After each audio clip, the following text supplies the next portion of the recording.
Dans quelques jours, nous allons célébrer l'unité nationale.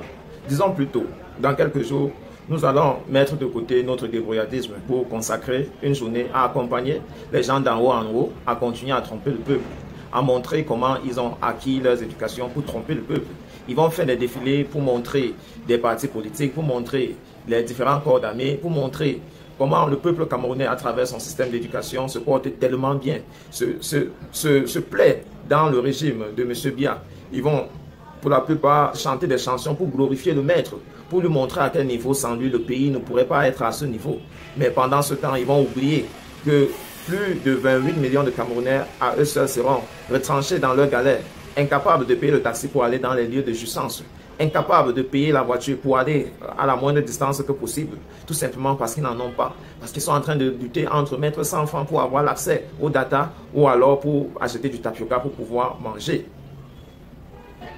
Peut-être que certains confondent le manque de guerre à l'unité. Peut-être que certains confondent l'unification à l'unité. Peut-être que certains confondent l'union, le fait que des gens venus de partout se mettent dans une place et vivent ensemble à l'unité. Loin de là, ils partagent des réalités différentes. Ce n'est pas pour rien aujourd'hui qu'un Camerounais ne veut pas voir l'autre réussir, parce qu'on est tellement habitué à souffrir au point où c'est pratiquement normal qu'on souffre ensemble que de laisser une personne comme ça là sortir du bas.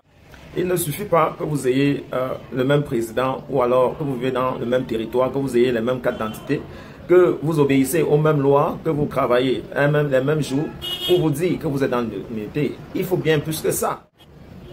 Les intellectuels vont vous faire que cela est basé plutôt sur un nombre de lois qui nous gouvernent, que l'unité nationale est plutôt basée sur un certain nombre comme ça se pratique ailleurs, puisqu'on voit des gens défiler dans d'autres pays le jour de leur fête nationale, eh bien, on fait le copier-coller, on met dans notre système et beaucoup continuent à croire qu'en réalité, c'est ça. C'est ça la célébration, c'est ça l'objet de la célébration qu'on consacre entièrement une journée pour pouvoir célébrer. Mais loin de là, il s'agit d'un état d'esprit, d'un sentiment d'appartenir à un régime ou bien d'appartenir à un système de gouvernance qui te permet de t'épanouir, qui te donne accès à certains de tes besoins basiques tels que l'eau, l'électricité, marcher sur une route bitumée, avoir la sécurité de pouvoir aller et revenir de tes activités. Un sentiment effectif qui montre que l'amour et le partage est au centre des priorités. Imaginez-vous que vous entrez dans un bureau et que les Camerounais sont mis là pour vous servir. Au lieu de vous accueillir avec un sourire parce qu'ils ont un salaire à la fin du mois, eh bien, ils se mettent à être fâchés. Et lorsque vous parvenez finalement à échanger avec eux, ils vous demandent un quitus, ils vous demandent de leur monnayer pour pouvoir avoir accès à quelque chose qui sont là pour vous servir. Le code pénal, en réalité, est là pour corriger certains de cet art, sauf que, est-ce que vous avez les moyens, même pour finir le service dont vous avez besoin, pour ne pas aller engager un cas judiciaire sur ce dernier, toujours lorsqu'on sait que même si vous engagez le cas, ça dépend de celui que vous avez devant vous. Ça peut être la petite soeur d'un ministre, ça peut être la cousine d'un directeur général, et bien vous aurez appelé les problèmes sur votre tête. Pour parler de l'unité nationale, il fait partie du sens communautaire, qui fait que nous tous, que nous ayons quelque chose qui nous lie à ce qui est plus utile, qu'il faudrait que ça soit fondé sur une relation affective, pour montrer que l'être humain est au centre des priorités, que chacun voit un être humain comme l'objet ultime qui devrait servir pour permettre que la société une certaine interdépendance des différents membres, des différents corps, des différentes institutions pour pouvoir faire front commun à l'adversité qui vient de l'étranger, pour pouvoir faire corps, solidarité aux différentes mutations qui frappent à nos frontières. Lorsqu'on n'est pas soudé à l'intérieur, eh bien le diable peut se passer par n'importe qui, mais surtout ceux-là qui sont moins douteux. Il faut signaler que le fait qu'on soit tous regroupés dans une aire géographique ne veut pas forcément dire qu'on s'aime. Le fait qu'on travaille dans un même lieu de service, dans un même bureau, ne veut pas forcément dire qu'on se voit de bon oeil, qu'on peut se partager des choses sans avoir des rumeurs. Qu'on ne se trompe pas. On peut bien fréquenter les mêmes églises sans être unis. On peut bien fréquenter les mêmes lieux de service, les mêmes bars, les mêmes lieux de distraction sans être unis. Tout simplement parce qu'on a dans la tête que les gens n'ont pas accès à un certain niveau de ressources de la même façon. Ce sentiment de frustration-là émet le doute. Et lorsque le doute existe, l'unification, l'union, donc on cherche à célébrer par coup de marteau, par le vent, n'existe pas réellement dans le cœur des acteurs qui veulent la célébrer. Que les apparences ne nous trompent donc pas. Le Cameroun est encore très loin derrière à la recherche des minima de son unité nationale. Et les dirigeants le savent. C'est pourquoi il met autant de moyens dans la communication, dans le paraître, dans l'envie de montrer que tout va bien, que tout peut aller bien. Il y a combien de Camerounais véritablement au quotidien que lorsque vous les rencontrez, vous leur posez la question de savoir comment vas-tu mon frère, ils te répondent sagement, fièrement, qu'ils se portent bien. Le système de santé, tout est biaisé.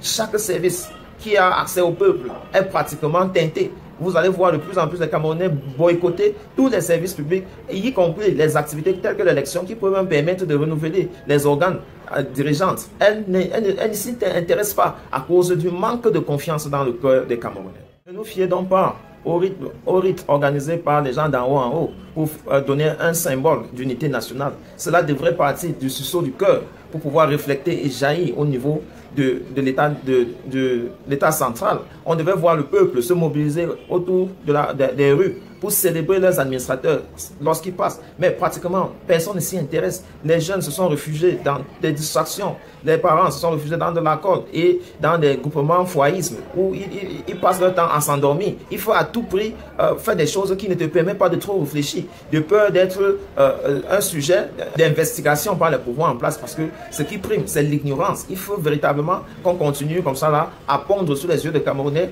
tout ce qui a trait de l'unité nationale pour que les gens oublient même ce qu'ils sont en train de vivre en réalité, les soupçons qu'ils ont de leurs voisins, les soupçons qu'ils ont de leurs collègues, les soupçons qu'ils ont même des membres de leur propre famille, tout simplement parce que chacun cherche à bouffer l'autre pour pouvoir s'en sortir, pour pouvoir espérer avoir le lendemain. On ne dit pas forcément que dans d'autres pays, les gens se font confiance aveuglément. Mais on dit que les gens ont la capacité de pouvoir dénoncer des pratiques mafieuses. Par exemple, on vit des situations au Cameroun où le voisin voit le bandit entrer chez l'autre et il n'a même pas le courage d'appeler un numéro, même si le numéro vert existe. Est-ce que s'il en venait d'appeler, est-ce qu'ils vont revenir? Qu'est-ce qui montre qu'il ne doit pas se voir comme ça, là, avoir un retour?